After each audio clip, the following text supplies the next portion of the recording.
సాధారణంగా ఉల్కలు భూమి వాతావరణంలోకి ప్రవేశించినప్పుడు కాలిపోతూ మెరుస్తాయి. కానీ మార్చి నెలలో కనిపించినవి సాధారణమైనవి అయితే కావు. వీటిని సైంటిస్టులు ఫైర్ బాల్స్ అని పిలుస్తున్నారు. ఇవి వెనకటి ఉల్కల కంటే 10 రెట్లు ఎక్కువ ప్రకాశవంతంగా భయంకరమైన శబ్దంతో దూసుకొచ్చాయి.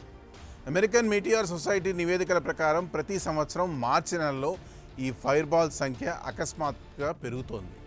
దీన్నే సైంటిస్టులు మార్చ్ ఫైర్ బాల్ సీజన్ అని పిలుస్తున్నారు. అసలు ఈ మార్చి నెలలోనే ఎందుకు ఇలా జరుగుతోంది?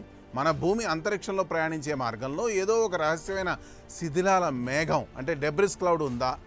సైంటిస్టుల సుదీర్ఘ పరిశోధన తర్వాత ఒక ఆశ్చర్యకరమైన విషయం అయితే బయటకు వచ్చింది. మన సౌర కుటుంబంలో కొన్ని గ్రహ శకలాలు అంటే ఆస్ట్రాయిడ్స్ సూర్యుని చుట్టూ తిరుగుతూ కొన్ని వేల ఏళ్ల క్రితం ముక్కలైపోయాయి. ఆ ముక్కలే ఇప్పుడు అంతరిక్షంలో ఒక భారీ నదిలా ప్రవహిస్తున్నాయి. ప్రతి సంవత్సరం మార్చి నెలలో మన భూమి సరిగ్గా ఆ శిథిలాలు ఉన్న ప్రాంతం గుండా ప్రయాణిస్తోంది. కానీ ఇక్కడే అసలైన ట్విస్ట్ కూడా ఉంది. మార్చి నెలలో కనిపించే ఈ ఉల్కలు ఇతర నెలల్లో కనిపించే వాటికంటే పెద్దవిగా ఉండడానికి కారణం ఏంటో తెలుసా?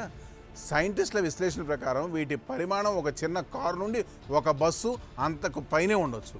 ఇవి భూమి వాతావరణంలోకి గంటకి 70,000 కిలోమీటర్ల వేగంతో ప్రవేశిస్తాయి. ఆ వేగానికి కలిగే రాపిడి వల్ల అవి ఆకాశంలో ఒక పెద్ద అగ్ని సముద్రంలా మెరుస్తాయి.